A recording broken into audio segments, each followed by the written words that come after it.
Okay, welcome back, ladies and gentlemen. This is Blown Speakers, episode 43, and we're welcoming back some familiar faces. Greg is coming in from Buffalo. Hello, Greg. Hey, hello, everyone. And Annie and Brian are coming in from Cleveland. Hello again. Yeah. Hello. Woo. And I understand all three of you are suffering from, of course, Cleveland and Buffalo are very close. You share a lake, right? And I understand the weather is pretty intense right now. Muggy, yes. Yeah. It's hot. 100 degrees today. So Greg, yeah, it wasn't that hot in Buffalo, so wow, yeah. That is, I think I got up to about 90 here. So we're hovering in our son's room. That's really the coldest one in the house. Well, it's fitting to be in a teenager's bedroom to talk about the modern lovers. Nice segue, Dave. We're only showing the window intentionally. The rest of it's kind of a disaster. We just shoveled everything over to a different corner. Well, they're entering high school, and I said, "Oh my God, we have 4 more years. We're gonna look at the rooms and miss them, miss the mess that they make, or not." And then we're gonna turn them into offices. So Greg, this is your wild birthday weekend, I believe, right? We have a birthday boy in the house. Yeah, celebrated with my brothers last night, and then 3 days. August 31st, I'll be 51. Wow, getting up there. That's why you're forgetting things. You're forgetting concerts you went to and stuff like that. That concert was sorry about that one, Dave. But yeah, 51. But I still, I'm like Dick Clark. I still kind of feel like a teenager. Is Dick Clark still alive? I'm going to say no, but all right, just a moment. Okay, so our topic of the day is the Modern Lovers debut album released in 1976. Oh, why is your name not on there, Greg? Wait just a moment. I meant to put your name on there. And now it's recording. Okay, all right. Now we're going to try to move forward with this. Okay, so this is the Modern Lovers debut album, 1976. Okay, and I think the reason we first decided to do this, right, Brian, when you joined us to discuss Sonic Youth, I noticed you were wearing a Modern Lovers t-shirt, and I said, "Hey, you're a Modern Lovers fan?" Right? And go ahead. Yeah. So when did you get in? When did you first get into the Modern Lovers? So the first time I heard Jonathan Richman was on Sesame Street. Yes. With I'm a Little Airplane Now with the kids running around. I don't know if anybody remembers that. That was like the jam back in the day. And Sesame Street is like you can watch it as a kid, and then when you have your own kids, they still revisit the old videos from like the 70s. So I remember Dylan running around to the same exact thing. So that's my first taste of Jonathan Richman. And then I gotta be honest, I discovered the Modern Lovers later in life. I wish I was a high school kid, but I wasn't. I was in my 30s, and kind of came across this album, and I'm like, oh my God, that's the guy that's singing "I'm a Little Airplane Now." And you really don't hear that in the album. But yeah, it was just kind of one of those things where I was like, I wish I was listening to this since I was 5. But kind of was, but kind of wasn't, so. Gypsy, how about you? Me? Do you have an origin story as a Modern Lovers fan? Or Brian? Yeah, no, that is probably the same, but I wasn't listening to it. It was just watching Maddie run around. I'm a little airplane now, and just running around the living room singing the song. I'm like, this is great. And then I saw something about Mary, and there were two things that I loved about that movie. Number one, her favorite movie was Harold and Maude, and I've always loved that movie. And then number two was the little cameos that Jonathan Richman made in the movie. I'm like, that guy's sweet. He's so weird, but I like him. It was just, he had just very playful, and that's why I think he was appropriate to play on Sesame Street. Yeah, but I think both of us kind of backtracked to this album. Yes. We saw Jonathan Richman, in the later years, and discovered this album later. We're like, whoa, this dude rocked. Oh yeah, it was a song though that wasn't on this album that we loved, and that was the one. I'm Straight. Yeah. That song, I think we played it 100 times. The first time we played it. So I didn't know that he was on Sesame Street. Yeah, I didn't know that either. He wasn't like a guest star. They just took that song, I'm a Little Airplane, and they would play it over. It was just dubbed over a bunch of kids running around a field in a park with their arms out, pretending to fly. Pretending to be an airplane. But yeah, he wasn't like, and then now Jonathan Richman, and he didn't come in playing guitar or anything like that. They would just cued the song, and you just showed footage of these kids playing in the park. That would have been awesome if he came on Sesame Street. He may have been, Animal. Not that I ever saw him. Well, Greg, well, let me say quickly before I ask you. So I remember, you remember that PBS series about the history of rock? It was like a 6-part thing, whatever. But they paid a lot of it, they gave a lot of time to Jonathan Richman, which was specifically the Modern Lovers era, which was really surprising. You would think they'd skip over, because they talked about the Velvet Underground, and then they gave a nice chunk of time to the Modern Lovers. I was like, wow. And then they went on to punk. Yeah. And I knew I had this Spin, or one of my roommates in Chicago, maybe Jim, had the Spin album guide or whatever. And I saw that this album was perfect 10 or rated very high, right? So he was kind of on my radar, but I don't know if I listened to him until Greg, right? You had this album. You bought this album in Japan? Yeah, I think it maybe the Tower Records. I think I had a greatest hits, just like Jonathan Richman greatest hits before that. But I think I got this one, the first Modern Lovers that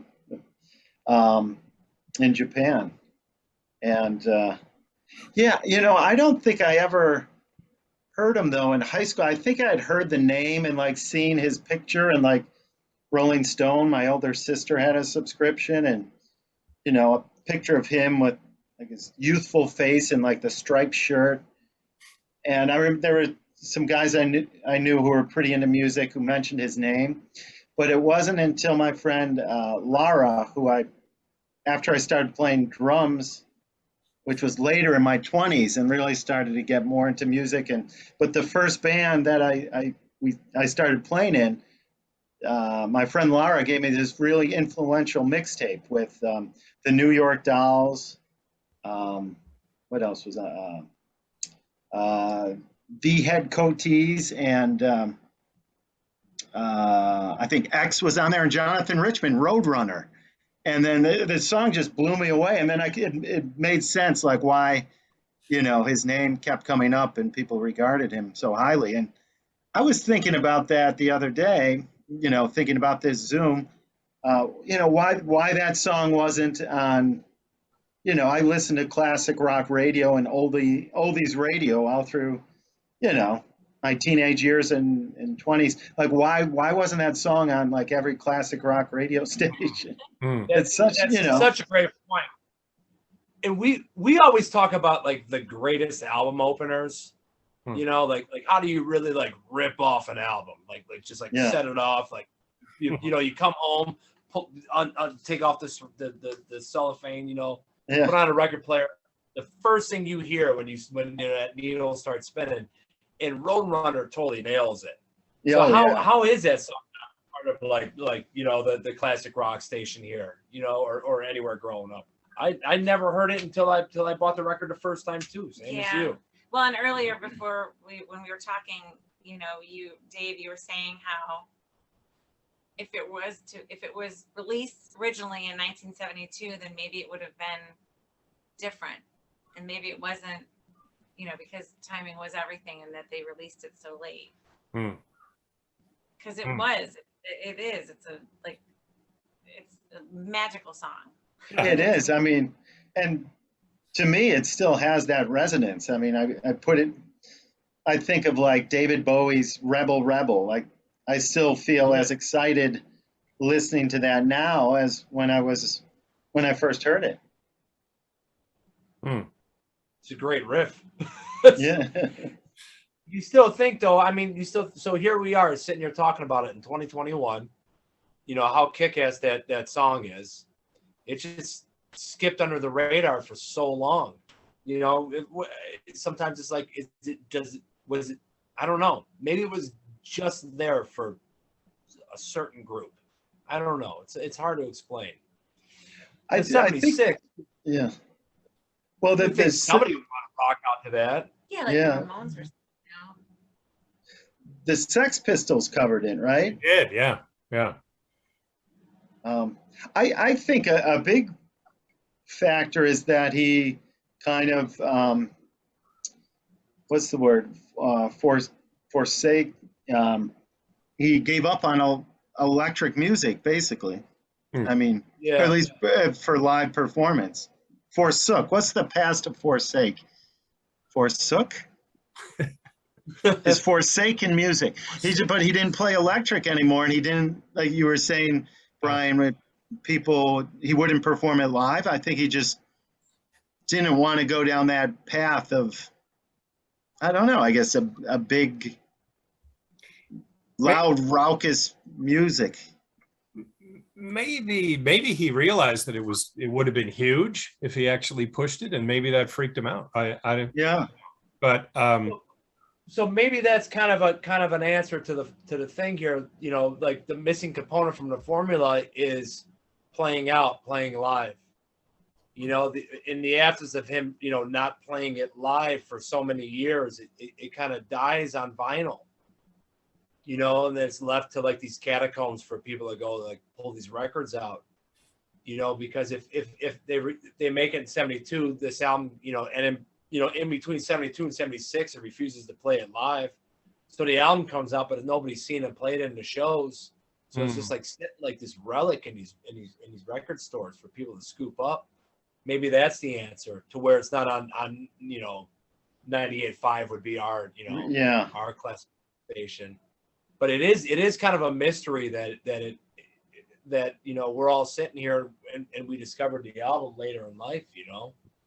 You know, like our older siblings weren't like, oh man, Roadrunner, it's gonna blow your mind. You know, I never had that moment, but I think it should have. I know, right? You know, I know I gave it to my kids. I was like, this is gonna rock your socks off, man. Yeah. Let's do them say 5, 6 at the end of 1, 2, 3, 4. So, oh, that goes right into oh geez, having so many tech problems today. Just a moment, guys. But yeah, that leads me right into that painting that Maddie did. Oh. So how old was she? How old was she when she painted this? 6 or 7. Oh God, that's me, like the shadow behind me too. Yeah, well, that's how I could tell what the bottom of it was. Yeah, that's cool. So this you can't tell there's a little bluebird flying in the background. And the flower. She always had a bird or a flower in all of her pictures. Now, can you tell us the story behind this? So Madeline and I had matching Modern Lovers t-shirts. It was pretty much the album cover. We scooped them up at Blue Arrow Records, where Jonathan Richman actually records now. in He Cleveland. records there, and he always goes there live. I mean, he's in Cleveland regularly. Wow. Oh, And he really? plays, I mean, literally. Well, I don't know how as of recent. I don't know about, yeah, but I he- mean, back in the day, about 7 years ago, when Maddie was about 6 or 7, we went to Blue Arrow and we picked out the T-shirts. But that's where we originally got the album, and it was before she painted the picture, obviously, because we had listened to it so many times that we would say, "Hey, kids, go put on a record," and all of a sudden it'd be like 1, 2, 3, 4, 5, and they would always put this on. And so then for Christmas, This she was my Father's Day gift. oh, one Father's year. Day. Ah, She always paints. She always creates something for Brian. She'll paint a picture for him, and it's really sweet. This year it was a sketch of the gorillas.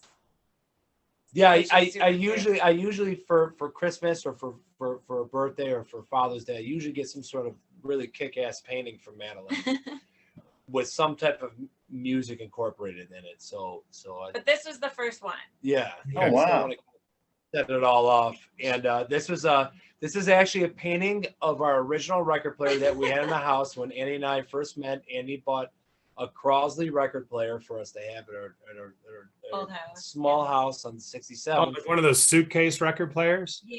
Kind of, yeah, but a little bit bigger because it had a tape deck on the side, and it had like and a a CD radio. player. So it had all formats of stimulation. It's like a giant musical stress ball for like a But us, yeah. So you can get any music in there you wanted. But yeah, so that's the top kind of sitting up on it with the Modern Lovers on there. 1, 2, 3, 4, 5, 6. Oh, nice. So that's the beginning of Roadrunner, and she actually painted it. I think that they were in the. We were in the my mom was in surgery or Yeah, something, yeah, and she was in the waiting room with me, and Dylan was with me, Dale. Johnny and Dale. Dale. And my brother he's like, "What you got going on there?" And she's like, I'm making Father's Day present for Brian, Yeah. little baby voice. And he, of course we were like, "That's awesome." So we framed it and gave it to him for Father's Day. So in essence, the person we really should have on this vlog is Maddie, because she's the only one that discovered Modern Lovers at a tender age, I know. and it should be listened to. Hmm. So true. And then Picasso, the song, is that on this album? Yeah. Mm-hmm. Yes. So when she was in 3rd grade, probably around the same age, her art teacher had her, she and Dylan were learning all about Pablo Picasso and his blue period. And she won an award for her blue guitar that she painted that was, emulating his blue guitar. And she came home, and I don't know where that is. I love that. It was on an art display, and I'm an idiot. I lost it. But she said, "Mommy, he painted everything in blue because he was sad." And so she really got she paid attention to what was going on with Pablo Picasso. So when this album came on, it was just Pablo, it's all swearing, so inappropriate for a 7-year-old. Hmm. But I mean, Pablo Picasso is kind of an asshole, but he did some cool stuff. But yeah, so she has, there's a little artist in her, but that was something that she and Brian had really, they connected with that album. And I'm bummed out I don't have a picture of you guys in your shirts. Yeah, that's great that you had matching Modern Lovers shirts. I know. You wear that shirt every day. We remember with Now, so she became a fan of the whole album? yeah. Okay. Yeah.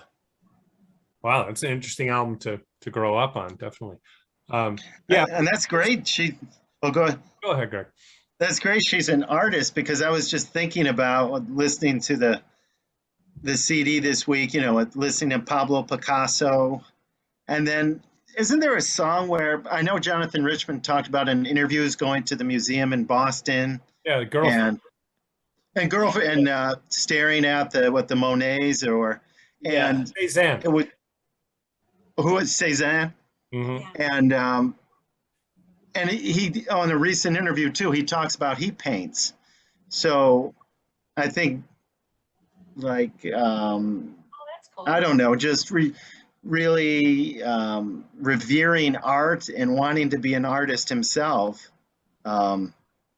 is part of his identity, and definitely comes through in this album. And so I think that's excellent that then your daughter being influenced by his music, and it's developing her art as well. I think this painting would make him smile. Yeah. Possibly make him want to play Roadrunner live one last time.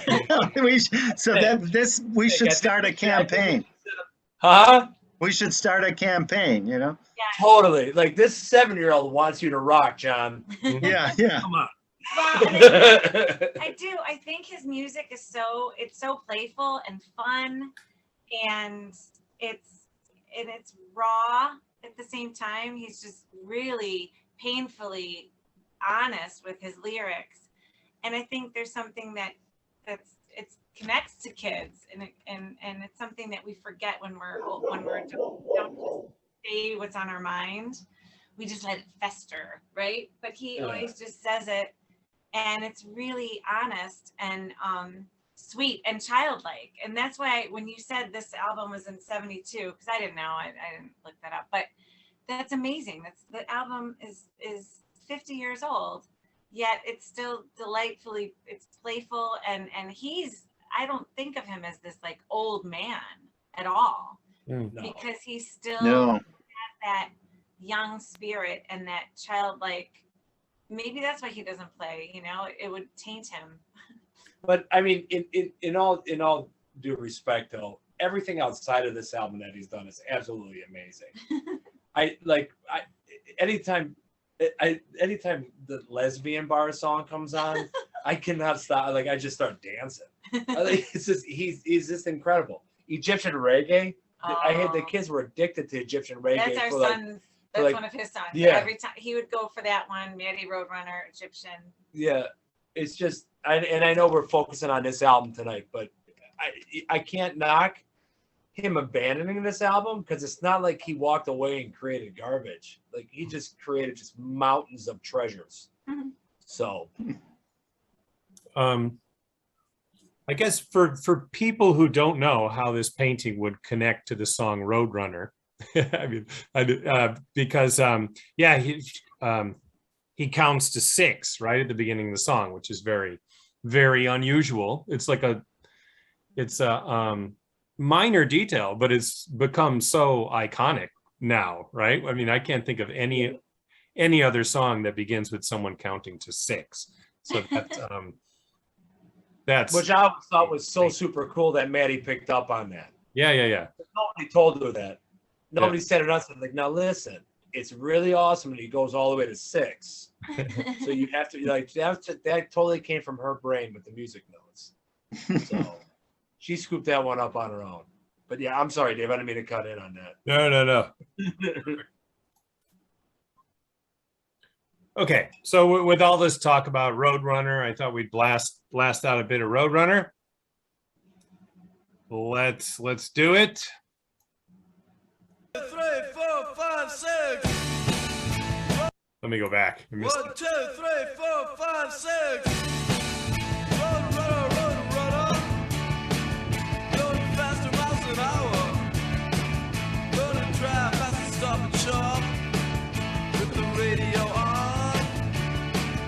I'm in love with Massachusetts and the neon when it's cold outside, and the highway when it's late at night. Got the radio on. I'm like a roadrunner.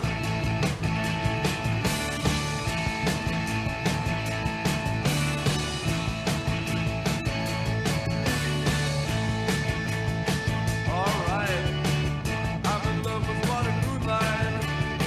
128 when it's dark outside. I'm in love with Massachusetts. I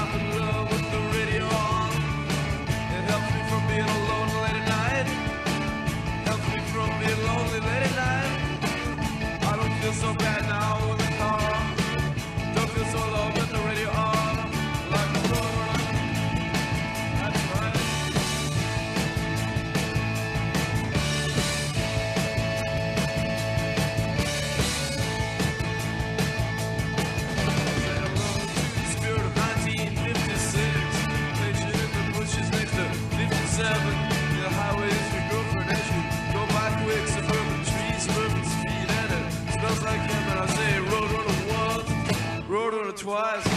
I'm in love with rock and roll, and I'll be out all night road.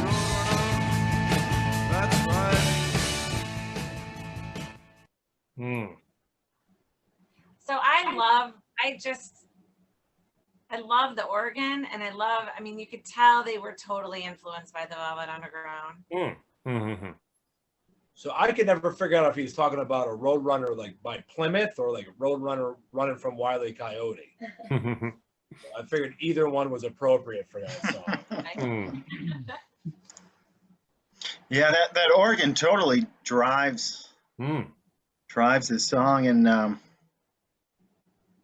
yeah, it's just such a upbeat, rocker.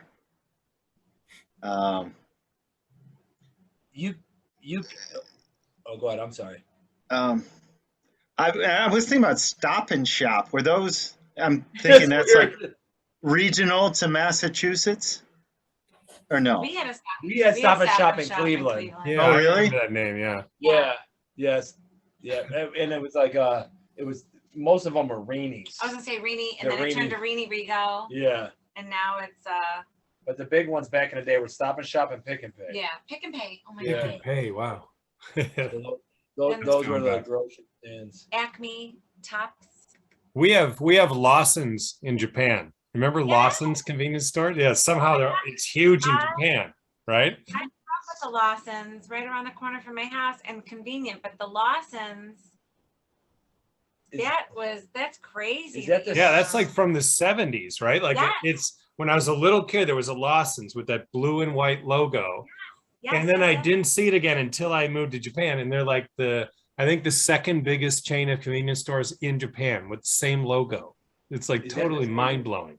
Have you seen Lawson, like the French onion dip Lawson's? Like, Yes. And it's from Northeast Ohio. It started in Northeast Ohio, was somehow bought out by Japan and whatever. It's But insane. that's the Like same something that dip, though. disappeared. It's all the same thing. Oh my god, Yeah. Lawson's. Because my aunt would always be like, I'd be like, hey, I got French onion dip. She'd be like, is it Lawson's? I'd be like, no, I'm not eating.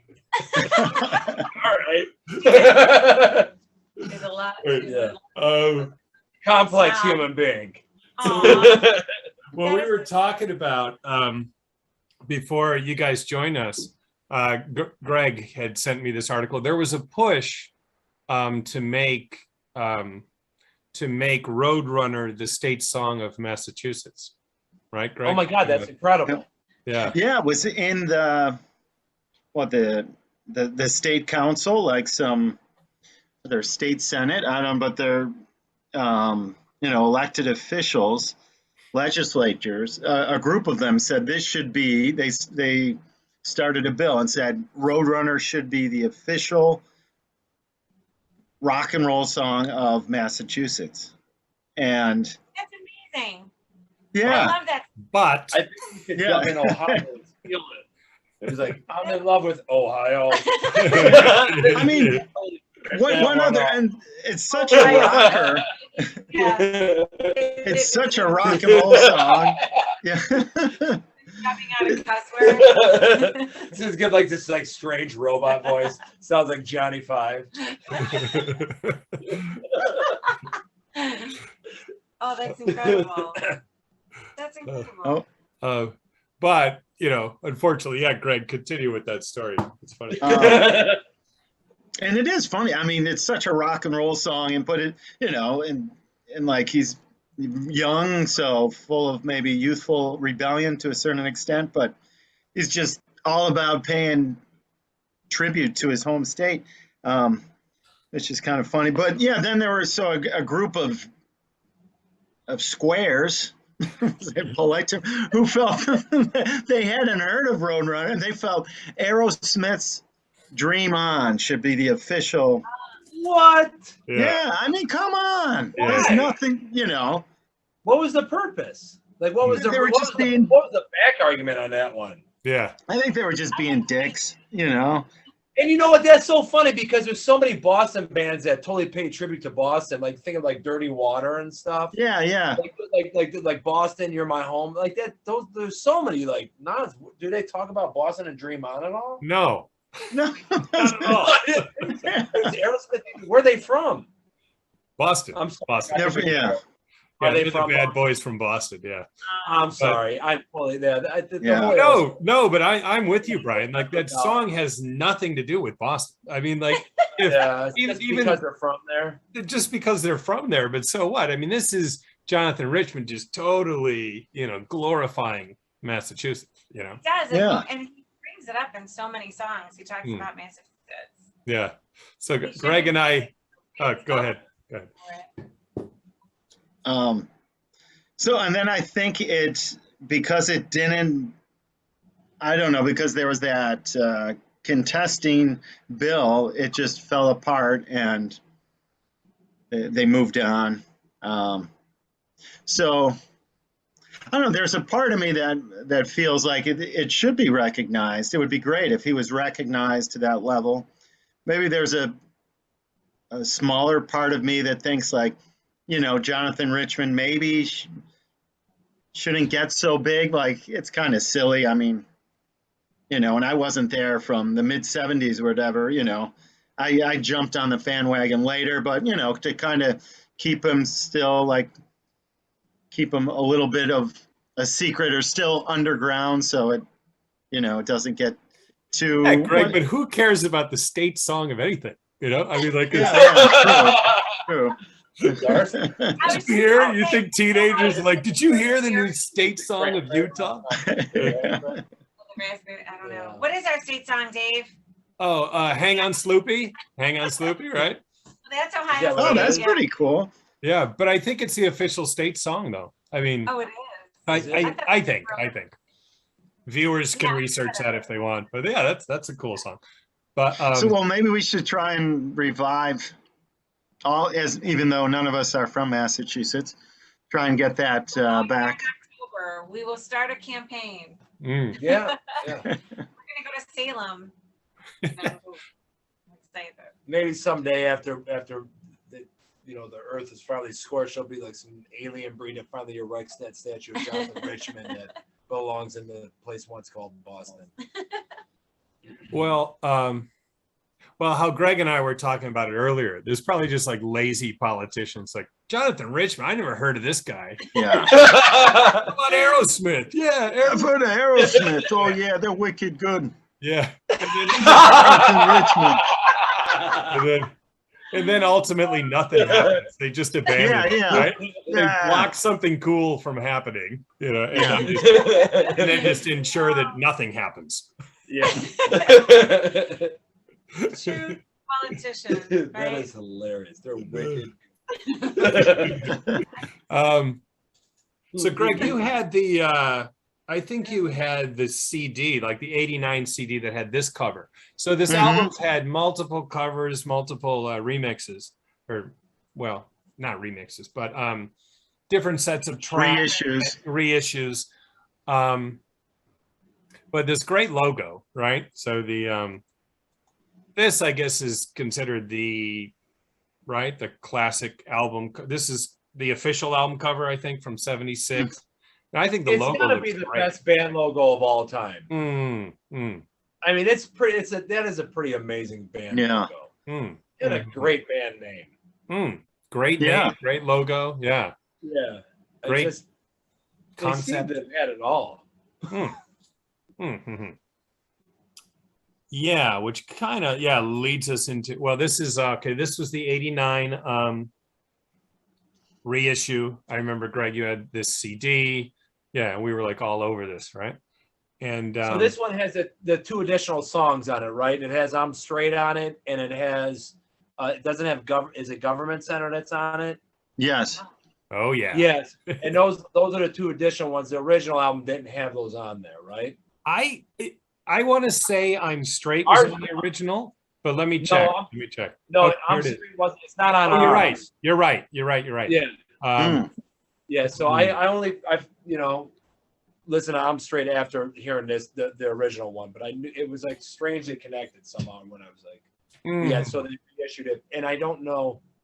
There's like a little gap between the recording of those two and the rest of the album.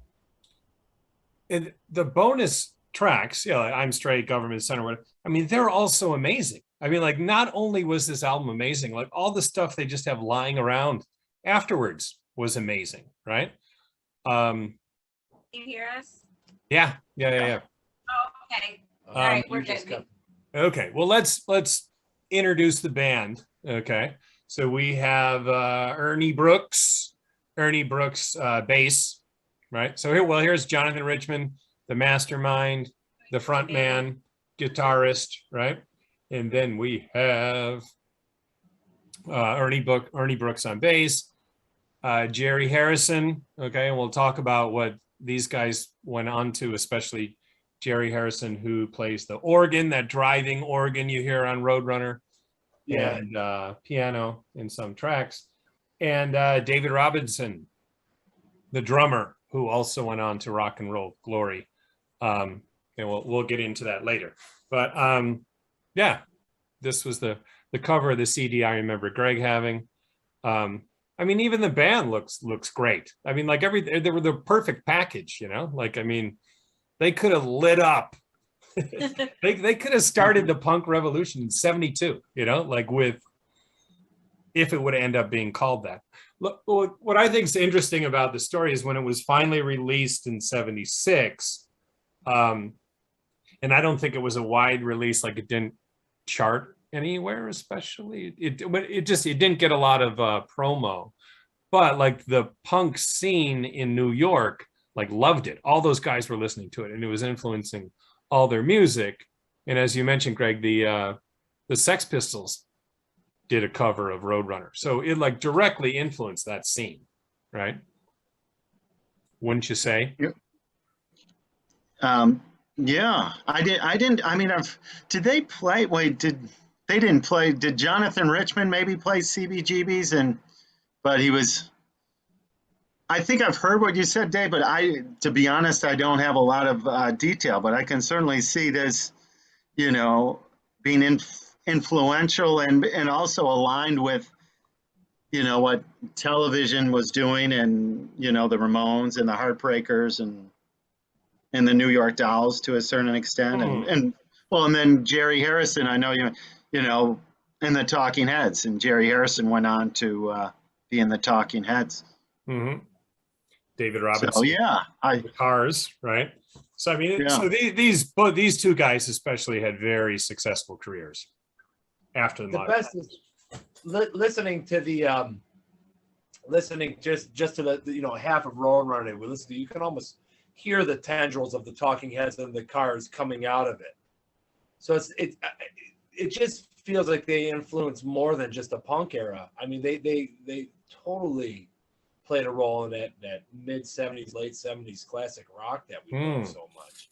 You know, I do. I think that it's just like those dudes, those roots are thick in this album. You know, one album just like sprouted. I mean, three amazing careers. Mm-hmm.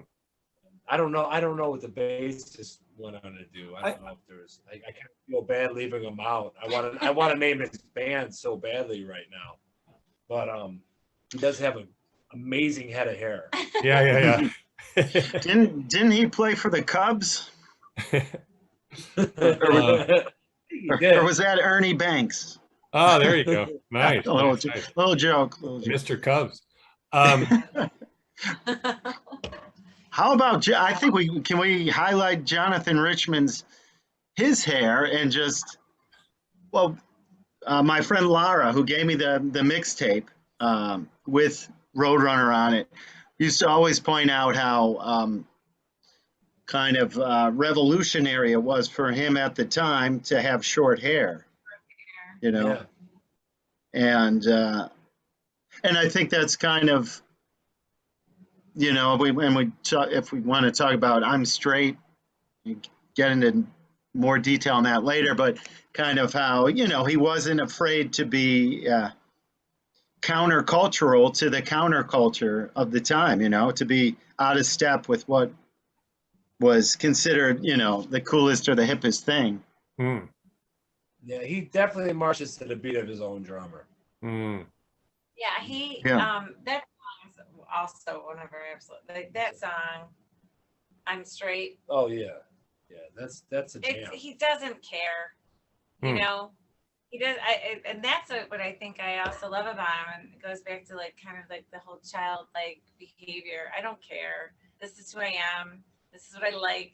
You know, he's a rocker, but he doesn't really want to grow his hair out. Mm. You know, he want to like be that, put himself in that little, I guess, I don't know. Pigeonhole. Yeah, pigeonhole. But he is Stereotype. conflicted, right? So like I think what you're saying is true, that he ultimately doesn't care because I think he's conflicted. He loves the Velvet Underground so much, right? And he wants to like continue that sound, right? But he also, I don't think he was into their lifestyle, right? Or what he saw when he went to New York when he was 18 to hang out in the factory. I think he was fascinated by the music, but the lifestyle kind of freaked him out, right? So, But I don't know about long-haired Lou Reed. Oh, that's true. Has there ever been a long-haired Lou Reed? Oh, around New York, around the oh the yeah, mullet, the right? mullet, the mullet. Yeah, the mullet when Yeah. the Yeah. late 80s, right? Yeah. In the 80s, though. Yeah, no, but yeah, not really during the Velvet Underground days. A little bushy, maybe. Yeah. It was almost Maybe he is kind of like following that example. Yeah. um, My son just got his hair cut today, and he's so mad because he's had like this beautiful long mane of hair. It started in COVID. He's gorgeous. He has gorgeous hair, and he got a haircut today, and he's like literally been wearing a hat all day because his hair, and it's not short by any, like it's not short. It's still pretty, you know. He's been furious with me, Furious. almost as if I didn't protect his golden tress from the barber. my son's like that too. He wants his hair long. I wanted to like go back in the barber and grab the clippings and like Glue it back. glue them on. Bring my Sorry, sweetie back. sorry, make him love me again. I think he was. I think he was kind of conflicted, right? Like, I think he was kind of conflicted by, wanting to continue that sound, but kind of freaked out by the lifestyle, right? So Oh my God. that's why I think he almost has to, what's the word, overcompensate, like in his lyrics. He's like, okay, I'm going to make this, crazy rock and music, but I'm going to talk about how much I'm in love with the old world. Yeah. and how I don't hate my parents. I think that's hilarious. Yeah. He has to point that out. Well, there's. I still love my parents, even though I'm making this music. Yeah. I thought Dave, that song stuck out of my mind as I was listening the past few days. And there's like the contrast between the old world and then their title, The Modern Lovers, and the modern world, the modern moonlight. Like there's some definite conflict there or contrast. And also that song, The Old World, is driven by, it's like Velvet Underground. It reminded me of like the organ, like Sister Ray, one of their more, kind of radical songs. So it's like this homage to the old world is driven by this kind of radical, which was, I think, a very modern sound at the time.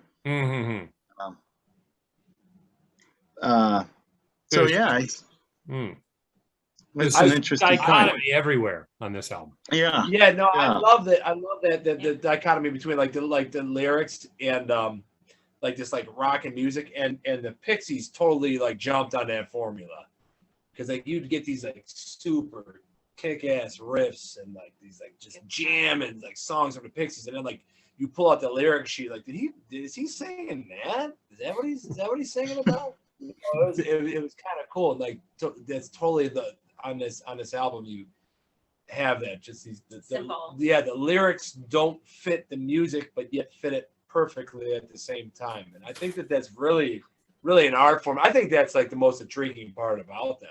Oh my God, the Smiths do that with Girlfriend in a Coma. Anyway, the Smiths do. I'm not jumping on that. I know. I'm not gonna go from the Pixies to the Modern Lovers to the Smiths. I know. Well, Girlfriend in a Coma. It's just like this happy-go-lucky song talking about his girlfriend is in a coma. It's serious. Anyway,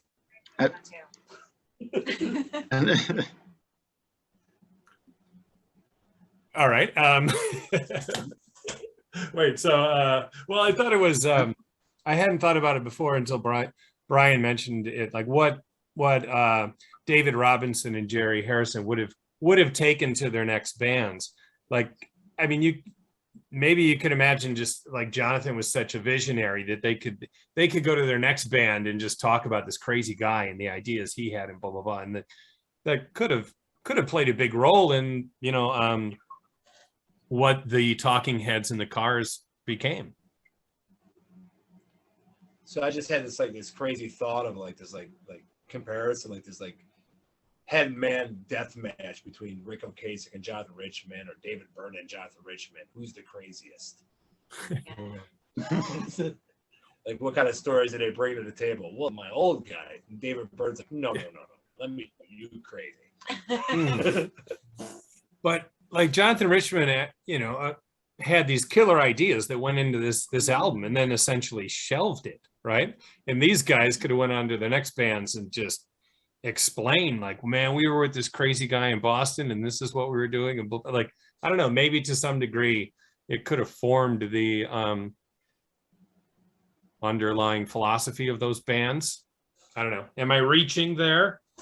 No, I agree. No, I don't think I agree you are 100%.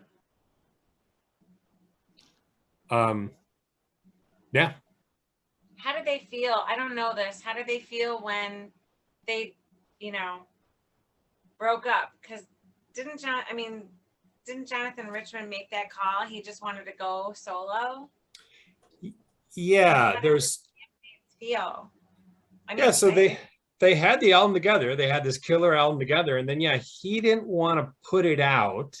And somehow, I think this story is on Wikipedia, somehow some relatives of Ernie Brooks somehow had some connection in like Barbados or Bahamas or something. And then the whole band went there to, I was hoping someone else knew this story. But okay, so somehow they do something it's involved with Brooks's family. They go somewhere and play it sounded like a residency almost. I don't know. It's a weird story, right? And then when he was there, Jonathan got influenced by all this like island music and everything. And then he's like, all right, we're totally changing our sound, right? But when you listen to it, to me, I think he was just afraid to put this album out somehow. He's like, okay, yeah, let's do what Ernie's talking about. Let's go to this, you know, like, why would you do that? Like, why wouldn't you, all right, let's put this album out and like tour America and blow everyone's minds and, you know, spearhead the revolution, you know? So it almost seems like they were looking for diversions to some degree, right? So then when they get back from this island, I'll look it up during a break, but when they get back from this, then these guys are probably thinking, okay, can we finally put the album out? And you say, no, I think we need to change the whole sound. Everything needs to be slower and more islandy. And I don't know, like, I think at that point, these guys have got to be like, so these guys obviously wanted a career, right? In music, right? And maybe they didn't want to be, and to be connected to this guy that was constantly changing the game plan at every turn, right? I don't know. He still rocked though. That was the thing. He had to be crazy difficult to work with. Because you have to just trying to keep up with you know, whatever mood he woke up with in that morning. And not to say if there's anything out there that says he's just extremely moody, but it just seemed like his artistic stretch was broad. You know, I think he kind of grappled with it himself. So imagine being on the outskirts of that. I mean, he was in constant conflict with himself on a day-to-day basis, right? I imagine, or maybe he wasn't. Maybe he was totally comfortable the entire time. See, like, it's possible, but when I listen to his music, I hear internal conflict. Not on every song, but certainly on things like Old World and stuff like that, where he's just Yeah. You know. But he does say, doesn't at the end of, because I was thinking that like how the dichotomy, but then he kind of brings some resolution at the end. He says, goodbye to the old world, and we're moving into the new world, Mm. you know?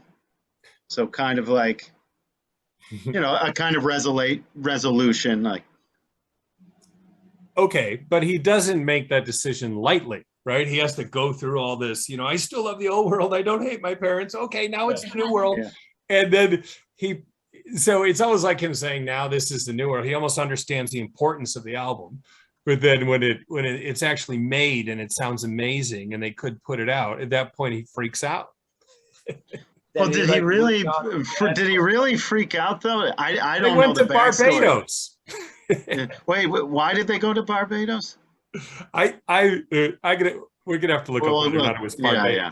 I think he's running away from the responsibility he would have had to claim to be his generation's Elvis. Yeah, but then look at though what happened to Elvis. Dying at how old was Elvis when he died? Yeah. Okay. I think that's part of it, Greg. I think that's what scared him, the rock and roll lifestyle. Yeah. He's like, I don't know if I'm made for this. Right. Yeah. I think he just wanted, something more, I guess, more stable. He's a pretty idiosyncratic guy. I think he wanted a kind of simpler, and look at the sound, a kind of simpler, quieter sound overall. So, I think he just I look at it like pants. Like these are pants that he had when he was 10. And when he got back from Barbados, he was 20 and he couldn't fit in them anymore. So he had to go find new pants. Yeah. I don't know. It seems like when you read his backstory, when you hear him in interviews and you listen to his music, the full discography, it seems like it can either be extremely complex or extremely simplistic, but it's definitely not in the middle. So I don't know, or maybe it is in the middle, but it's kind of the mystery that makes him so intriguing, and like what started this whole conversation is that mystery, the fact that you got these like really, really cranking, musical notes that drive this album. And then the lyrics are just upended and everywhere else, but yet they sound well. And he's kind of got like a crazy cool rock voice. He's the one who introduced everybody to like that rock and roll drawl, which is huge now in like the lo-fi and the dream trip stuff or whatever, where like everybody sounds like they're kind of like half falling asleep. Shoegaze. The shoegaze, yeah, the shoegaze scene, but the whole shoegaze scene has that draw where it's like you're like kind of getting out of bed. He like nailed it before anybody even thought it was a thing. Yeah, I'm wondering if that's another tip he got from Lou Reed in the Velvets. Lou Reed just did not try to hide his voice. Like he had a very distinctive voice, and maybe that was something Jonathan connected with too. He's like, I don't have to, try to make my voice sound like Frankie Valli or something. Like I can sound like Lou Reed. Not that he exactly sounds like, but I mean that confidence to just go with your own voice, Yeah. And kind of that's kind of narrating and that almost speaking style of singing, Do you think that maybe that's where he fell off? Maybe he didn't want to be stapled to the Velvet Underground. He didn't want to be like a Velvet Underground spin-off band. I think it's central to his conflict. See, I think it's less about being viewed as this spin-off band, because I don't know what I can't think of a better example of a band like taking, like strong points from an influence that was only a few years earlier, and recreating this new thing where you could totally see that influence, but it sounds completely different. Like I think that's kind of fascinating how, like you could hear Sister Ray, you could hear bits of the Velvet Underground all over this album. Right. But It sounds completely original. I would never take any originality away from this album, but maybe he didn't feel it. I don't know. What were we gonna say? No, I was gonna ask you if you have done a Velvet Underground album yet on any of your vlogs. No, I'm working up to that. Because I got to do it right. All right, so I got to. That's how I felt when we did Sonic Youth, Dave. So like, because I know that's your favorite band. I was like, I was crazy nervous jumping on. I was like, oh my god, I better do them justice. Yeah. I hope if they watch this, they like what I say about it. Wait, I mean, what album would you do? I mean, sorry, I know I keep losing my train of thought. Wait, guys, give me a sec. Yeah, just a few things I wanted to mention on my notes. Yeah, a Spin article from '86 called Jonathan Richman the Mr. Rogers of rock, and also a wholesome Lou Reed. Love that. So the person who introduced Jerry Harrison and Jonathan Richman, Jerry Harrison, I think, is from Wisconsin, I want to say, but he was a Harvard student, so he was a sharp guy. But Danny Fields, right, Greg? You know Danny Fields, right? The subject of that recent documentary, or 2015, Danny Says, that I think is on. Signed the MC5 in the Stooges. Yeah. And manager of the Ramones. I got to mute for a second. The dog is barking. Right. Yeah, so this guy, Danny Fields, is a total badass, right? Manager, publicist, journalist, author. Managed the Stooges, signed the MC5, managed the Ramones, worked with Jim Morrison, Velvet Underground, and the Modern Lovers, right? So anyways, he's the guy who introduced Jonathan Richman to Jerry Harrison, right? And all right. Wait, so that mention of Danny Fields, Greg. So of course I thought about this book you gave me for my birthday many years ago, right? Please Kill Me, yeah. Yeah, you remember the what do you call it? The dedication at the beginning of the book. It says, and for his gorgeous taste in music, his generous intellect, and his killer sense of humor, this book is dedicated to Danny Fields, forever the coolest guy in the room, right? I remember that last line, yeah. Yeah, Legs McNeil or Gillian McCain said about Danny Fields. So I always thought that about him, the coolest guy in the room, right? And yeah, if you guys have a chance to watch that documentary, Danny Says, good stuff. But I mean, this story would definitely attest to the coolest guy in the room, that you introduced Jonathan Richman to Jerry Harrison. I mean, that's pretty cool. And Greg, you gave me this book, so I thought I'd read what you wrote many years ago. Yeah, let me mute you. Since your dog is barking. Let's see. So this is July 5th, 2000, right? Dave, just before my birthday, right? So this is a birthday present 21 years ago from Greg, right? Dave, for our ongoing discourse of pop, rock, music, and culture, happy 28th, Gambate, Greg, right? Aww. Yeah, so I've treasured this book. It's amazing. Amazing book. And Please Kill Me. Yeah, Please Kill Me. It's a oral history of punk, right? So it's all like, the punkers just first person accounts of what went down. With the it starts with the Velvets, then it goes to New York. It starts with the Velvets in the late 60s, then it goes into like the CBGB's era.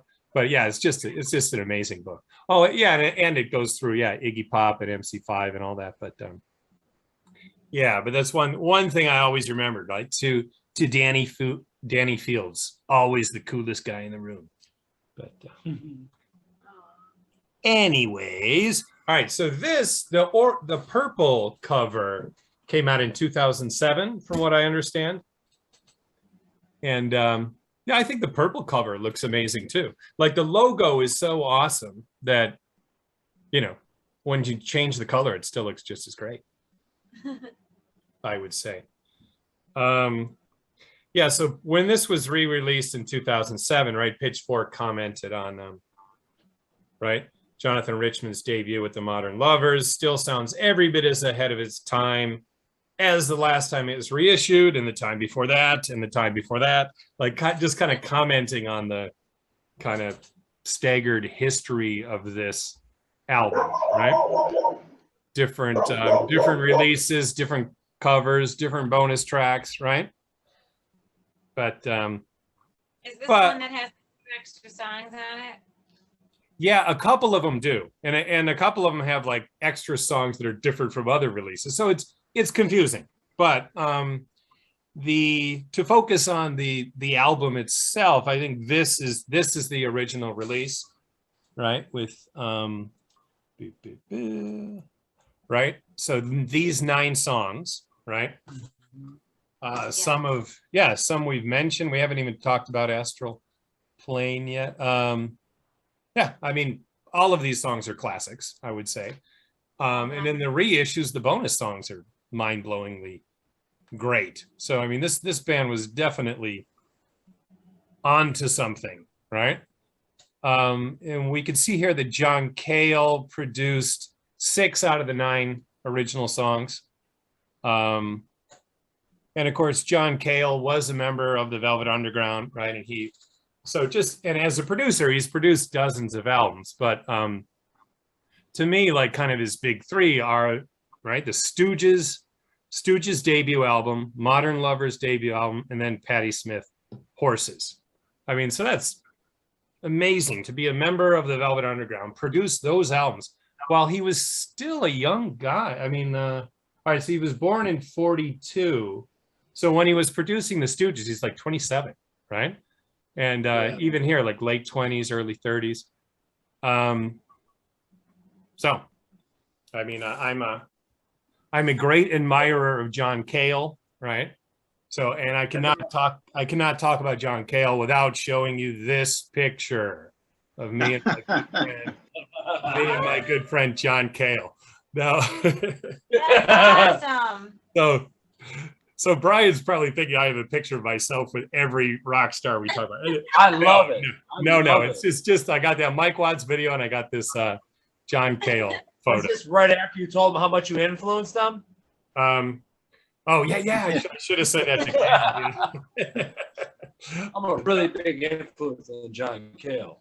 I couldn't believe he agreed to take a picture with me. And especially like looking so cool. Like, I mean, he has a straight badass pose. Yeah. He looks like it looks like a hitman. Yeah. Like I'm so happy. Yeah. Like, hey.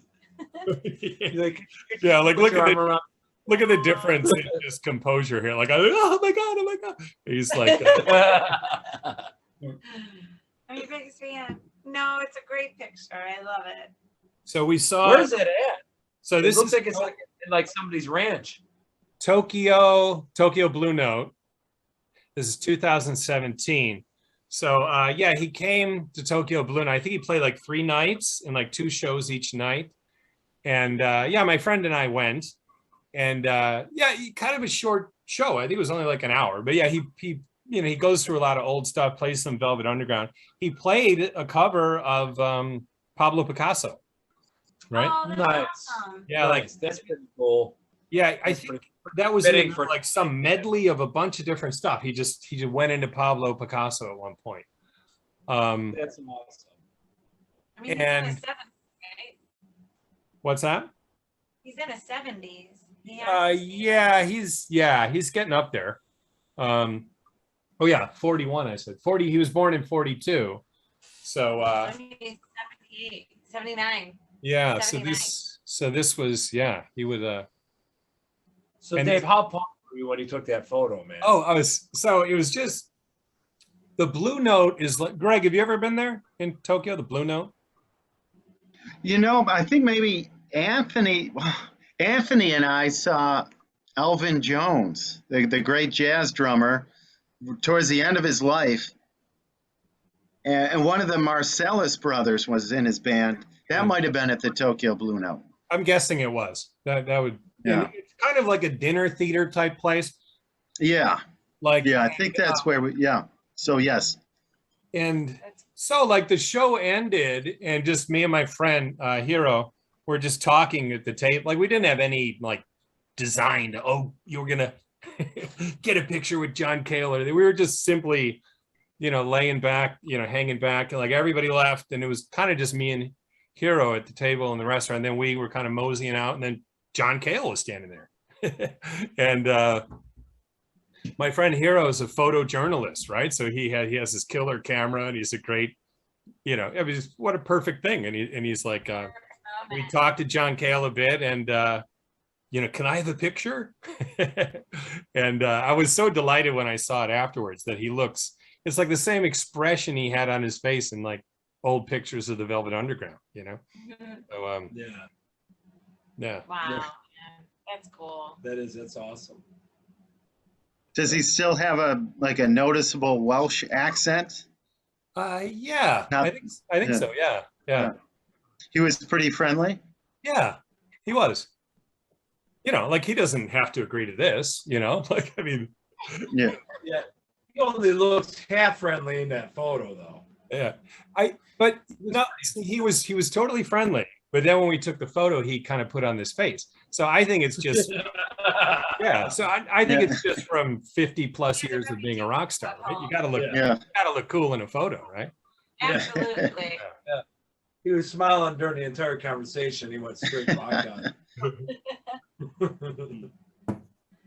Okay, yeah. So we've alluded to it, but I want to go into the great success of Picture. Jerry and David after. Yeah. I like Jonathan's outfit here. Just It's head to amazing. toe. I've never seen this picture. There, he looks like kind of Lou Reed, like Coney Island Baby, or when he had the blonde hair and we wore the kind of tight shirts. Totally. But anyways, and Powder Blue. Wow, this is a great, yeah. It's a great, Only great very photo. few men pull off powder blue with that. Yeah. With a white belt. Yeah, I couldn't even find the photo. I took it from a YouTube clip, right? So I couldn't find the actual photo. But yeah, it's killer photo. All right, so all four of them have hair that is exemplary of like an era. Yeah. None of them have They it's do. all kind of it's messed up, So you have They look the distinctly different. 80s, the 70s, Yeah. Mm-hmm. 40 years of hairstyles for rock and roll. I have this little one of my students gave this to me. It's a little it's almost like a spin. It's like a clock where you have a little arrow that you spin it, and it has different hairstyles, and it says what hair will you wear today? Because they would tease me because I'm always changing my hairstyle, and that's kind of like, well, what era is this? What era of hair is this? And it is. You just put the Modern Lovers on there. Put the Modern Lovers on it. Do a 4-way spin. Modern Lovers. So Ernie kind of reminds me of remember Anderson Vierjau on the Cavs, the Brazilian guy that had that yeah, totally. This Sideshow Bob. Yeah, totally. Yeah, but looking at Jerry, right? So I mean, because I think it's important to say, if you just say, oh yeah, later he went on to be, a member of the Talking Heads, but it's not like someone who just like floated in and out of the Talking Heads. Like he was a long term, right? Yeah. Through the height of their glory. You notice he joined, see, that's what I like to think of. Like, so these three, right? They must have been bouncing ideas off each other for 2 years, right? And then Jerry comes along with all this crazy shit he learned from Jonathan. Yeah. And then the band really takes off. I don't know. But we owe a lot of rock and roll to Jonathan Richman. Yeah. But yeah, so long-term member, core member of the Talking Heads, inducted into the Rock and Roll Hall of Fame. So I mean, two of the guys in the Modern Lovers are in the Rock and Roll Hall of Fame, right? So Jerry Harrison, 2002, right, was inducted. However much that means to you, whether or not someone's in the Hall of Fame, but it certainly means they were successful, right? So he had a successful career after the Modern Lovers. And let's see, this is David Robinson here, right, who was the drummer of the Cars from, again, 77, right, throughout their career, right, a hugely successful band. He was inducted into the Hall of Fame in 2018, right? So yeah, I mean, they went on to become central guys in major bands, right? Yeah. But just to not confuse our listeners, though, like all this talk of David Robinson and the Hall of Fame, right? I want to make clear that we are not talking about this David Robinson.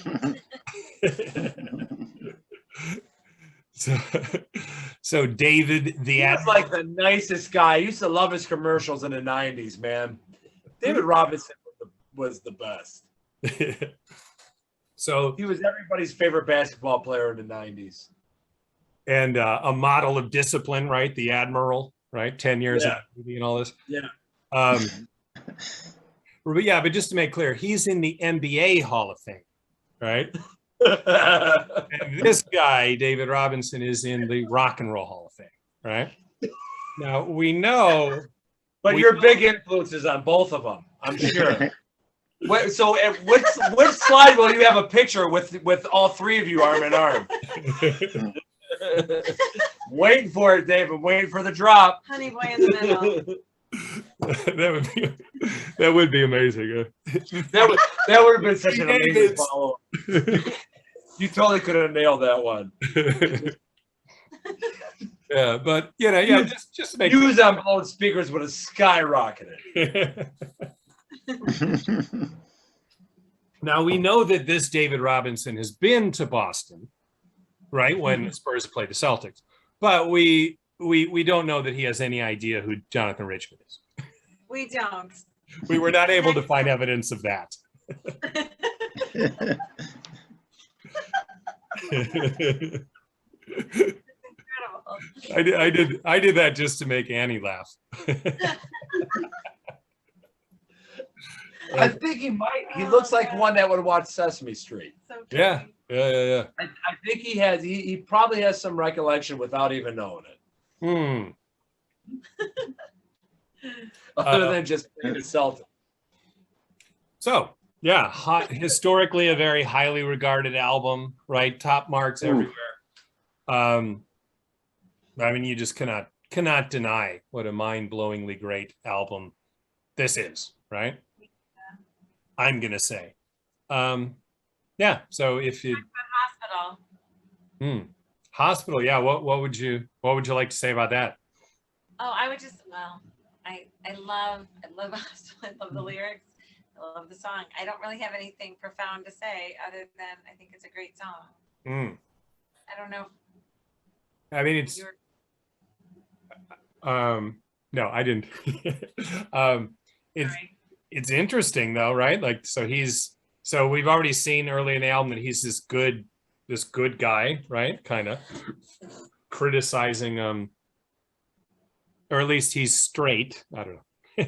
I guess we don't know it at this point in the album, but little by little we understand that he's kind of a clean living guy, right? But he's in love with the girl that's in the hospital from a drug overdose. Is that? I mean, that's how I take it, right? I don't know. It could be. It could be anything. I don't know. I could never tack that one to anything. I'm so attached to the line where he says he visits bakeries all the time. Yeah, totally. In lack of something sweet in his life. Yeah. That's like one of the greatest rock and roll lines ever written. Yeah, I'm in love with this power that shows through in your eyes. I go to bakeries all day. There's a lack of sweetness in my life. Yeah. Yeah. No, it's darling. actually, but it's like sad, What- you d- know. Doesn't he say, I hate what you do, but I'm in love with your eyes? Yeah. So I always Yeah. took that to mean that she has a drug problem. That makes sense. I can see that. Yeah. Because why Yeah, else like- would he mention that? You know, like, I mean, if she was just simply sick, I don't think he would say that. I think he's sick. She is sick as a result of behavior that Jonathan disapproves of. I'm going to say. Oh yeah, no, there is. It's actually a really sad song, but it Yeah. pulls at my heartstrings. His lyrics are one of those things though where I like it's not like when you go to your pop culture class and your teacher starts trying to unravel and jam Hotel California down your throat. Like when I hear his lyrics, I'm like, it seems like, I don't know, am I doing it a disservice by trying to dig too deep? Like maybe it's just kind of like, I always, because they're still fun and like fruitful. Even as depressing as this song is, the whole, every time I listen to it, I start like going down, and when I hear the bakery line, I'm like, oh, that's amazing, that's hilarious. Yeah, that's a good Like, example. it comes out of nowhere. Yeah, but Mhm. it's honest, and I think that's Yeah. why I love his lyrics, because he's not trying to be anything other than just.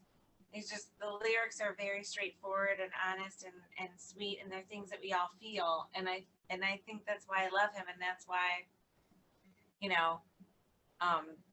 they are kind of some of them are sing-songy, but we can all appeal, like, I don't know, it appeals to the human condition. We all Like, suffer, we all, I don't know. I guess that's what we do when we do get depressed. We just like start shoveling cannolis in our face. You know. I do it. I Maybe, mean, I get the feeling his lyrics are very purposeful. Like I feel like every Yeah. line is very carefully thought out on No. this album, at least. Yeah, and I guess I should try to reiterate what I'm trying to say, because I don't think he writes thoughtlessly. I don't think that he pens and paper just like, oh yeah, that sounds about right. I do think it's purposeful, but I guess that's kind of what I love about his lyrics so much, is that I never really quite know which direction he's trying to take you as a totally. listener, and I don't think it's that it's written without purpose, but everything does come with like that backbone of mystery. Like, is this a playful song, or is this a one that's kind of rough? And I think that's what's kind of cool about it, Yeah. Well, like, think of the heaviness of that. I think he starts, when you get out of the hospital, let me back into your life, right? So he disapproves of her behavior. It results in her being in the hospital. When she gets out, he still feels he has to grovel for her to hang out with him, right? Isn't that what's going on? Or if you get out of the hospital, let me back into your life. I mean, that's like, could be like a song, written from somebody who beat up their girlfriend and put them into the hospital. Oh, Written yeah. from like some crazy, outlandish outside perspective. Yeah. Like, I'm so sorry but I can't stand what you do. It's like he hates her but loves her at the same time. Yeah. That's what like his lyrics, they leave, there's so much space for interpretation.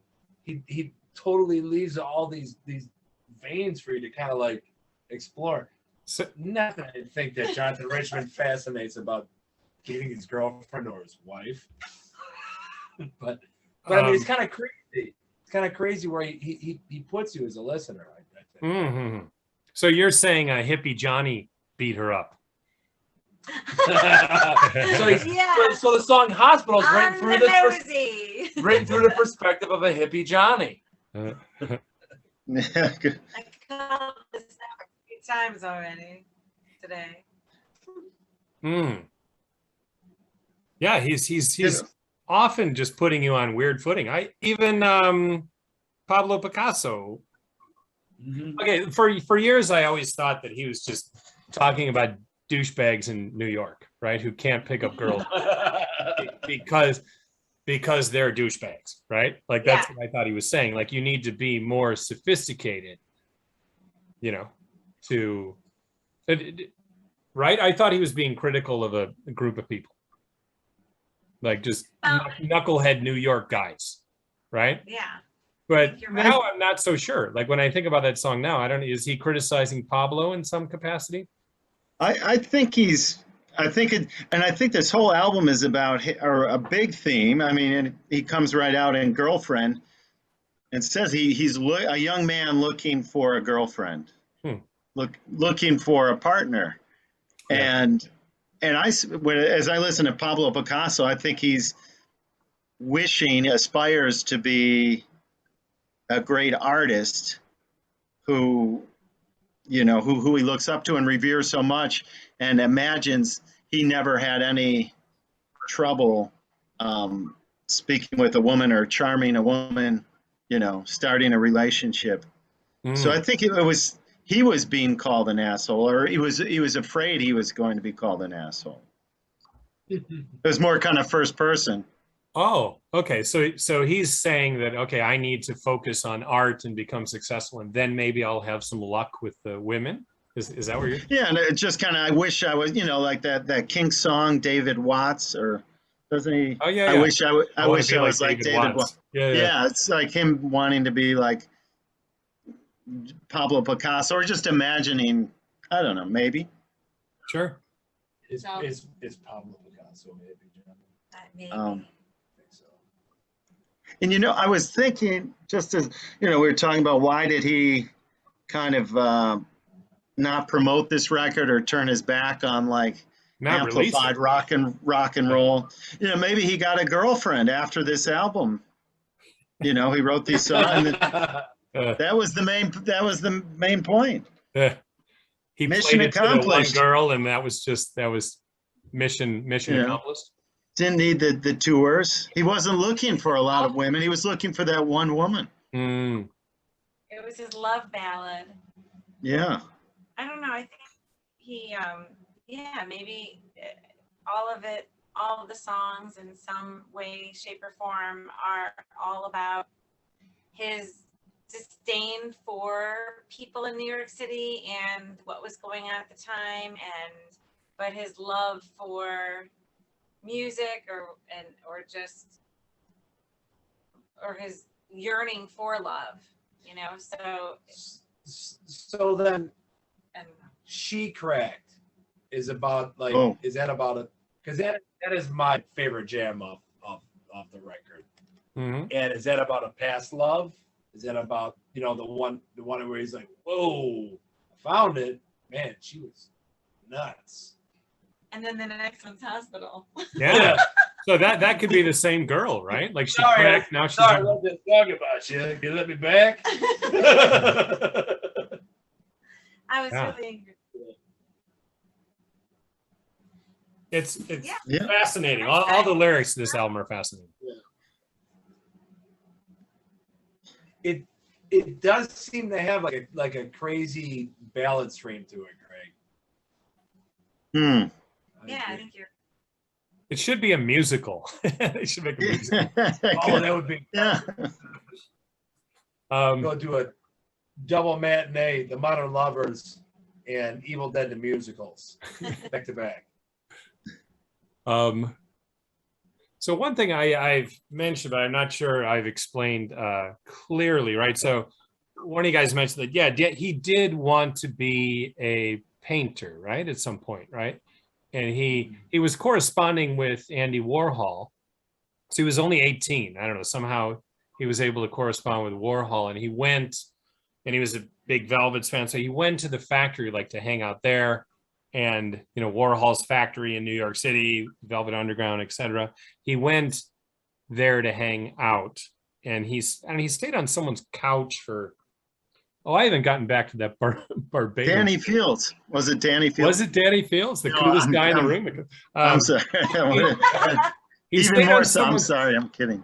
He stayed on someone's couch, but then he got like a room in like some Fleabag hotel for like 9 months or whatever. I think it was a fairly long time. Chelsea Hotel. And he just hung out in New York City in that scene. But I think it was to some degree traumatic for him. Like I see, like, I don't know, the guys that get called assholes in New York City. He was watching how people behaved in New York, and that had an effect on him. And oh, maybe, yeah.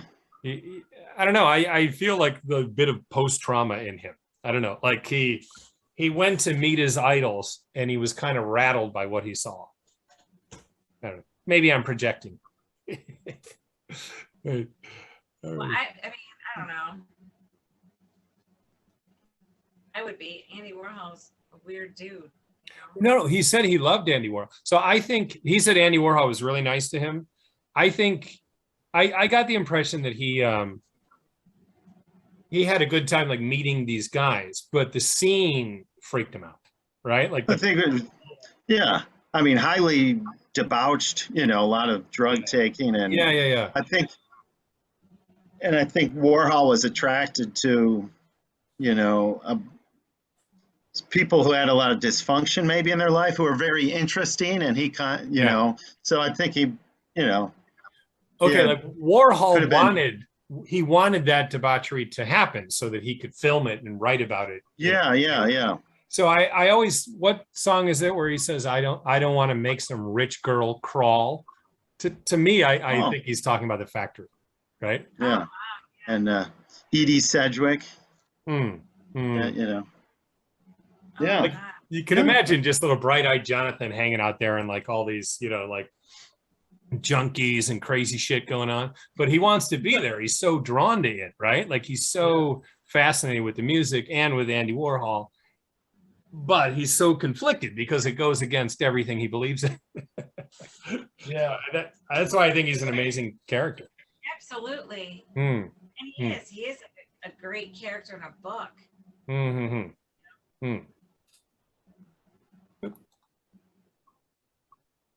Okay, just to look at the bone. Yeah, there's been various reissues here and there, but well, I'm going to say, I mean, Dignified and Old, I'm Straight, and Government Center, I think are all classics, right? On par with the rest of the album, right? Yeah, they're great.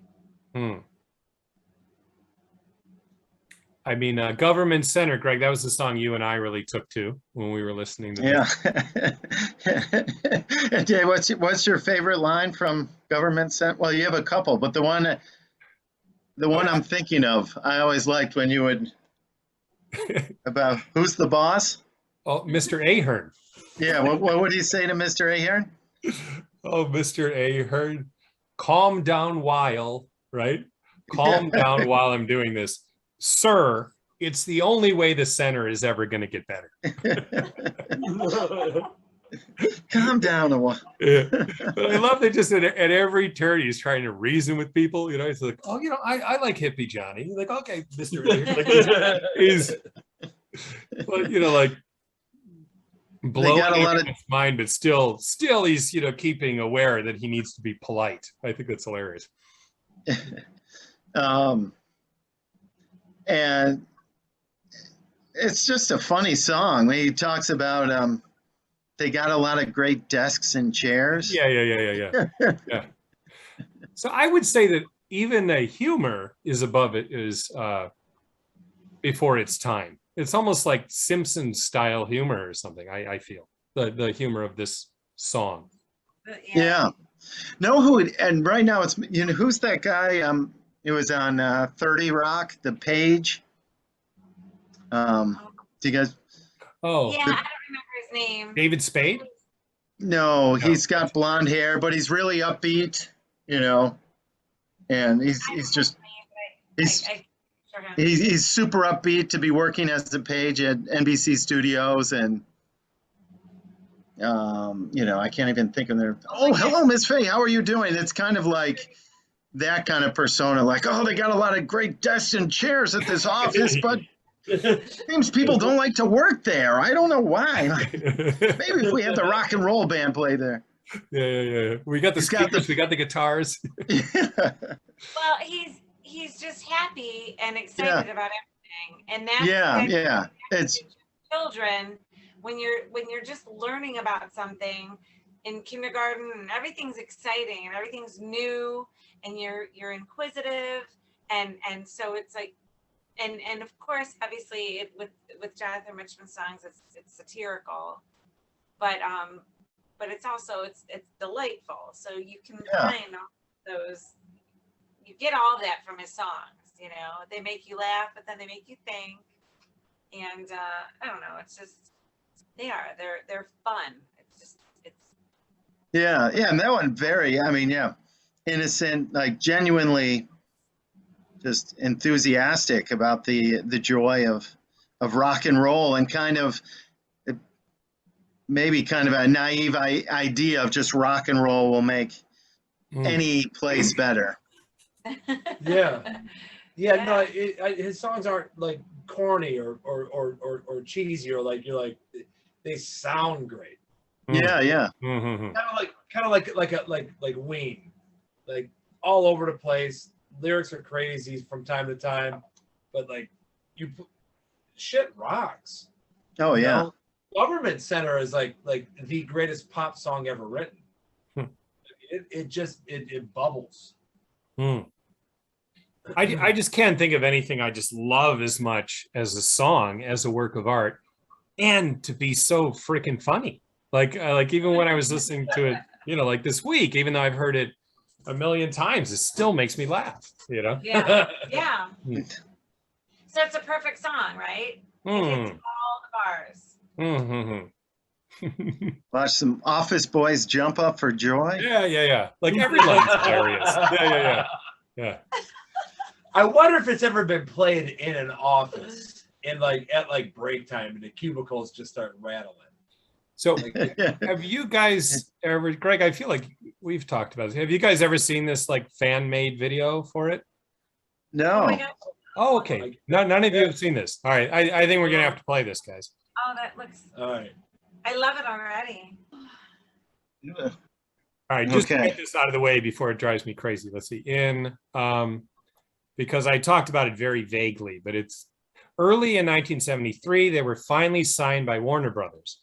However, before returning to the studio in Los Angeles to work with Cale, the group accepted an offer to play a residency at the Inverurie Hotel in Bermuda, owned by a family of a friend of Ernie Brooks. Like why the hell are they doing this? Like go to Los Angeles, continue working with John Cale. Like, let's get this album out, you know?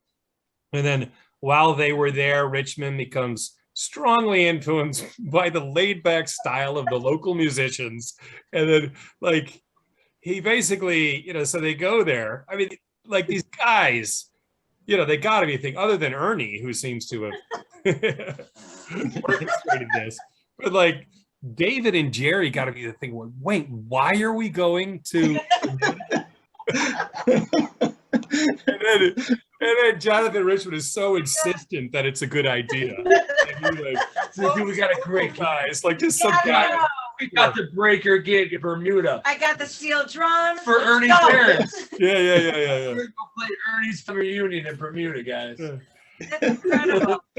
Ernie's friend's family. I mean, wouldn't I mean, there's no way Jerry Harrison was like, do we have to do this? Like, I want to go to LA. And then just for Richman to take it over the top and claim that he's like so deeply influenced by the local musicians, like just some guy busking in front of the hotel. Oh no, we have to scrap everything and start again because of this guy strumming on the beach with his laid back melodies. I mean, that had to drive those guys crazy, you know? Oh my God. It's incredible. So I think he was just looking for some diversion. Just make me love them all the more. I know. Like I just you gotta love them. Mm-hmm. It's incredible. Those dudes didn't suffer, and Ernie probably went back to his friend's family's house in Bermuda. So nobody suffered from the breakup of the band. Like everybody went off and did their thing. It was highly successful. Yeah, I know. Did it? Anybody abandoned? Except for Ernie went back to his family's house. And he was chilling in Bermuda. Yeah. He's the one that took him there first. That's where he belongs. So, what the amount of love cut 10 records with Kale. It's fascinating man, stuff. Like I'd like to see a movie about that. Like just like It is, but I think it all ends it happily, though. At least that's the way I like Oh to yeah, picture it. yeah. And I think he just, where is Dave? I found that one thing, some interview from The Point, some online publication, The Point, but they reference this letter Jonathan Richman, 22-year-old Jonathan Richman wrote to the editor of Cream in 1973. And his letter is called Masculine Arrogance Blows. And he says, I love the Four Seasons. I don't think rock and roll needs masculine arrogance. Why be snide about them? I always sigh when I hear Candy Girl and Marlena. You call them featherweights? They're heavyweights to me. And by the way, what's wrong with a man singing, Will You Still Love Me Tomorrow? Can a man want to be friends for a long time instead of just for a night too? So I think he was, I don't know, you talked about maybe the lifestyle of the factory, freaked him out, or was just, I guess the rock and roll lifestyle was not for him. And just I guess the sound of rock and roll eventually, or of that time, or just amplified rock and roll was not where he wanted to go. But that's funny about Bermuda. fascinating character. Oh, and I did read, yesterday, another online publication. There was an interview, I think pretty recent, with Jonathan Richman, and on a recent album, Jerry Harrison plays on the album. So, Reunion. that ties in with a happy, a happy, amicable. Is that the word? Amicable and amicable. Amicable. Yep. Thank you for pronunciation there. Break. Or end to the modern lovers. I would love to see these four guys get together again. That would be amazing. What happened to Ernie Brooks though? He continued in music, I think, but he never, had like a big, like long-term, successful gig from what I gathered. He's compared, we're comparing him to three people that had very long, successful careers. Like, I think he held his own, but he didn't, I don't think he's going to get in the Hall of Fame anytime soon. But is Jonathan Richman in the Hall of Fame? I'm going to say no. But and isn't that hopefully someday he was on the PBS special for the history. So, but there, I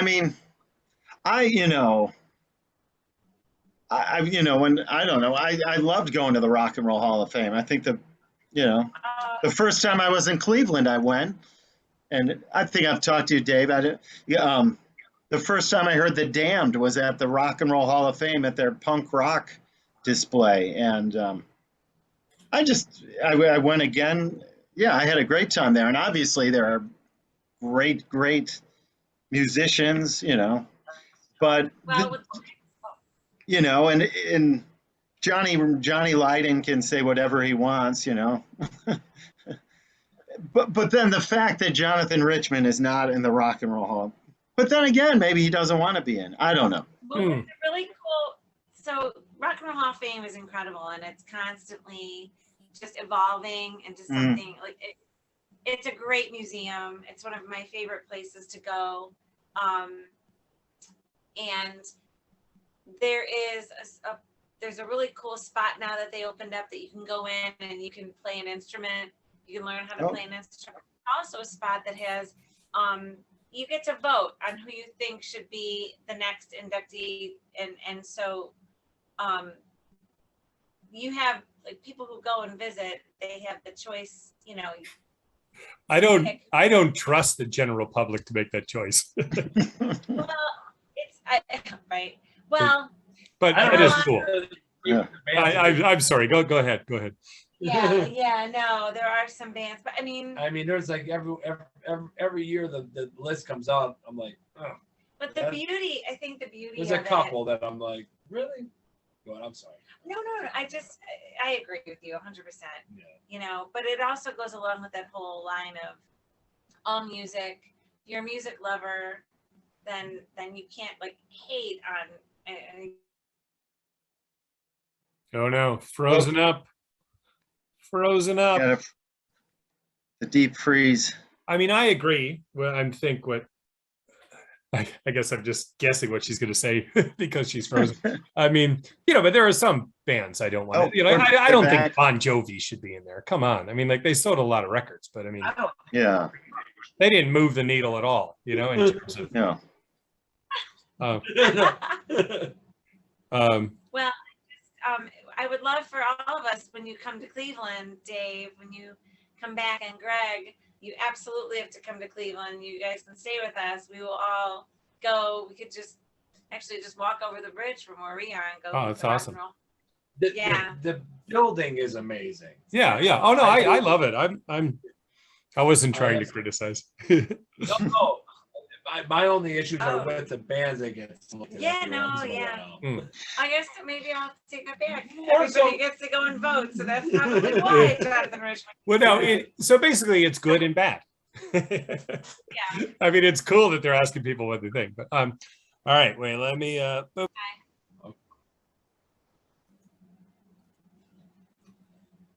cool. Yeah.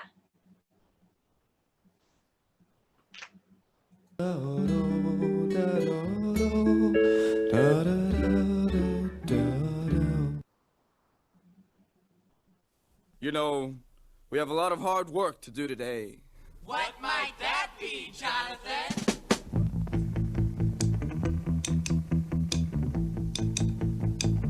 Well, we got a lot of hard work today. We gotta rock at the government center to make the secretaries feel better when they put the stamps on the letter. They got a lot of great desks and chairs now at the government center where they put the stamps on the letter and then they write it down in the ledger. So we gotta rock a non-stop tonight at the government center where they put the stamps on the letter and then they write it down in the ledger.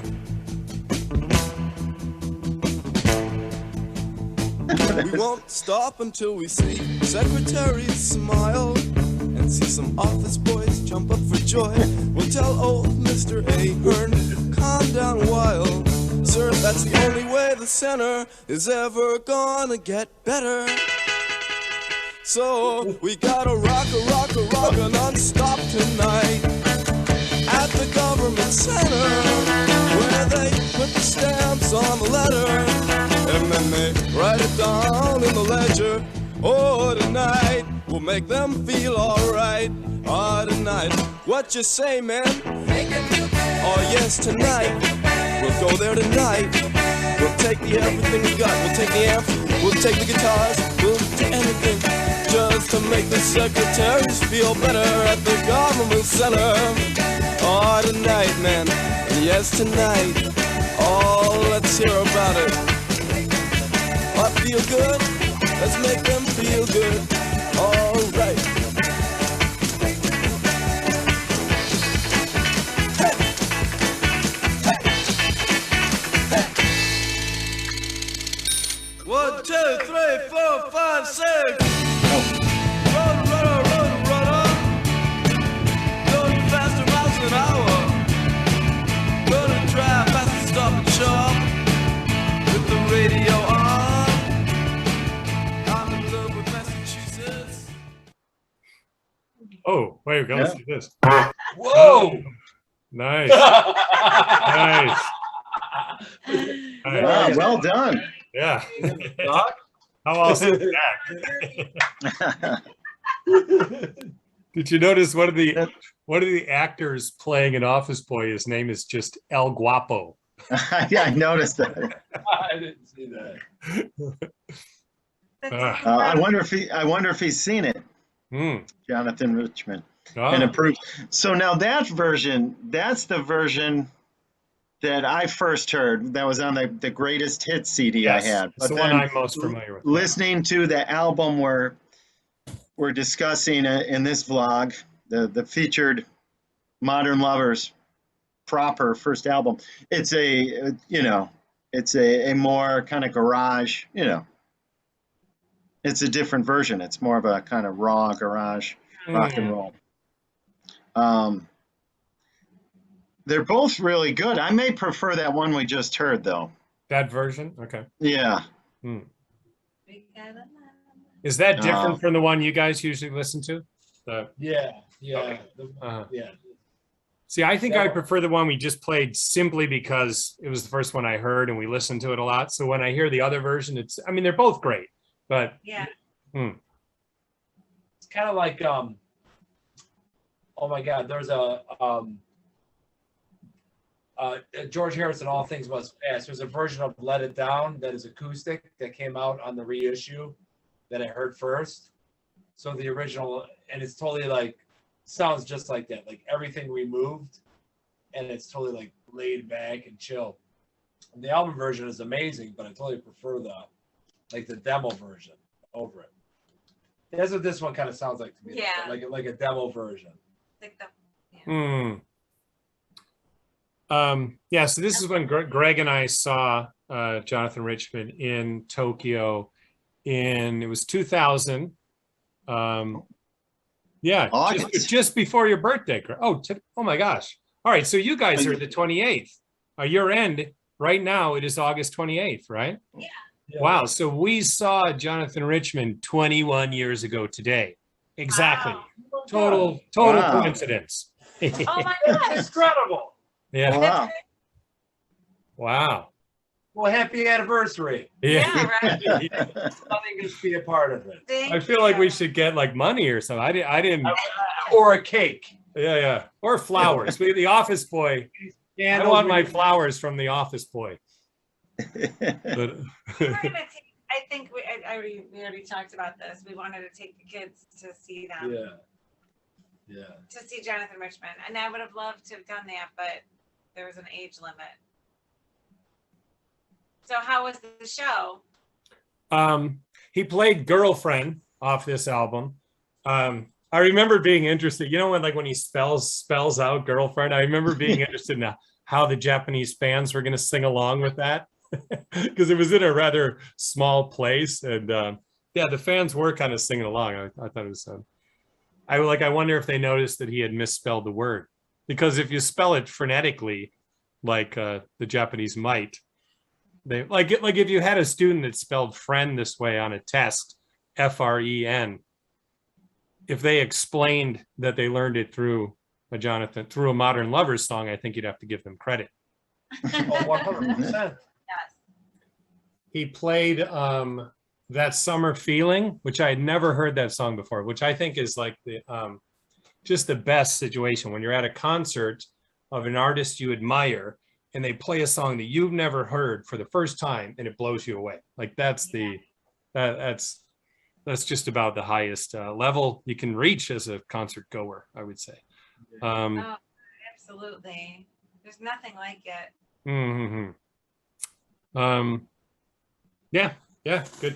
Good night. I wish I had an opportunity to see him more. It was just him and Tommy Larkin, if I get that name right, his drummer. So now when he plays, it's always just him and Tommy, right? Nowadays. I believe, yeah. That's why I saw the last time I saw him here in Buffalo was, I don't know, about 6 years ago, and it was just those two.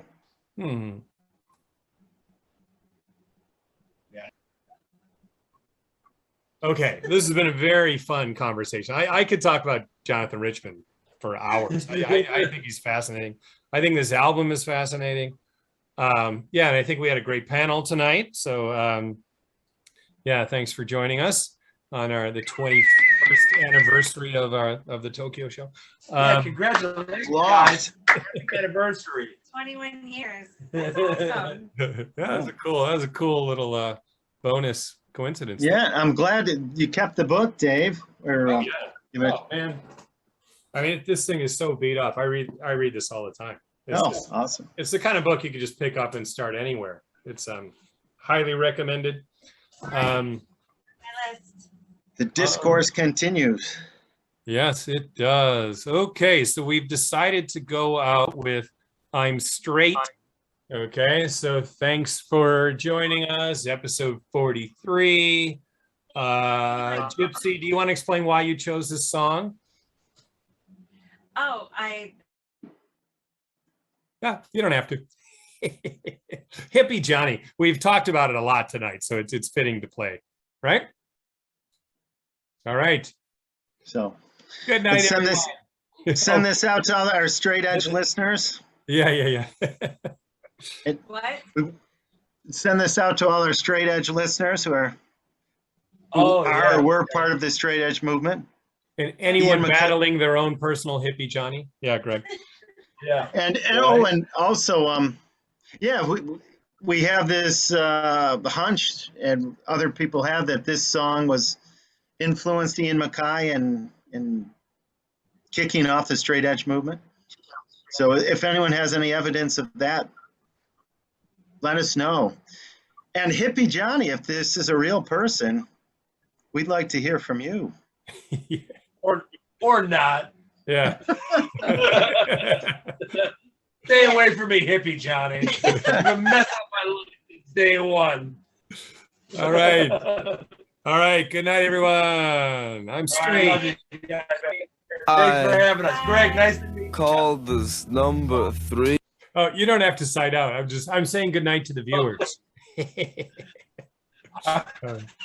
But we can stay on for a bit. Just And then you say a cordial good night. Yeah. Okay. All right. Here we go. All right. Good night, everyone. Good night. I called this number 3 times already today, but I got scared. I put it back in place. I put my phone back in place. I still don't know if I should have called up. Look, just tell me, why don't you, if I'm out of place.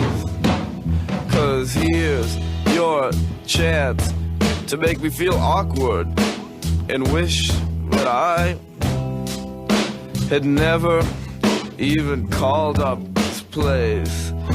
I saw you though today, walk by with hippie Johnny. I had to call up and say how I wanna take his place. So this phone call today concerns hippie Johnny. He's always stoned. He's never straight. I saw you today, walk by with hippie Johnny.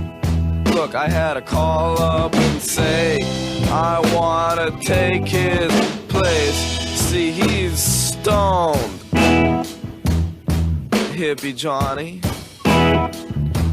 Now get this, I'm straight, and I want to take his place. Now look, I like him too. I like hippie Johnny. But I'm straight, and I want to take his. I said, I'm straight.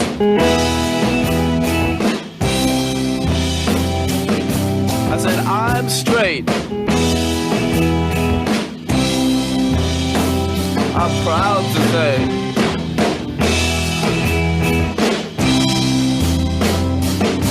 Well, I'm straight, and I want to take his place.